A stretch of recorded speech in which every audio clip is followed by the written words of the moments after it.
बिस्मिल्लाहिर्रहमानिर्रहीम। अस्सलाम वालेकुम नाज़रीन कराम। हमारा आज का मौजू खांसी है। ये सर्दियों में बहुत ज़्यादा मसला बनता है खांसी का। खांसी दो किस्म की होती है, एक को तर खांसी कहते हैं और दूसरी को कहते हैं बलगमी खांसी। मतलब बलगमी खांसी जो है उसको तर खांसी कहते हैं और दूसरी जो है उसको खुश्क खांसी कहते हैं। जिस खांसी में सिर्फ गले की खराश होती है और बलगम का खराज नहीं होता है वो खुश्क खांसी होती है, और तर खांसी जो होती है उसमें बलगम का खराज होता है।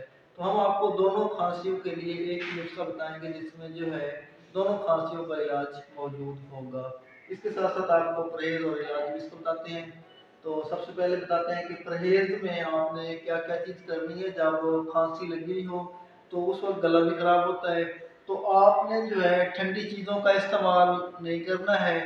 इसी तरह से जो खट्टी चीज़ें हैं तुरश अशिया उनसे भी परहेज करना है। और इसके साथ साथ जो है आपने जो तेल वाली चीज़ें हैं, घी वाली चीज़ें हैं, ऑयली चीज़ें हैं, उनसे परहेज करना है। तो आते हैं आपको आज का इसका नुस्खा बताते हैं कि नुस्खे में क्या चीज़ें शामिल हैं। 7 मुलट्ठी है और मिर्च स्याह है और इसके साथ जो है शहद है हस्बे ज़ायक़ा। ये आपने लेना है, हस्बे ज़रूरत लेना है इसको। मुलट्ठी का जो सत है और मिर्चें इनको बारीक पीस लेना है और इसमें आपने शहद को शामिल कर लेना है। खूब बारीक पीस कर इसकी गोलियां बनानी है और गोलियां बनाने के बाद जो है हस्बे ज़रूरत जो है सुबह दोपहर शाम मरीज को उसको देने की उसको चूसेगा इन गोलियों को। तो इंशाअल्लाह ताला से हर किस्म की जो खांसी है उसका अफाका होगा, उसके लिए आराम आ जाएगा।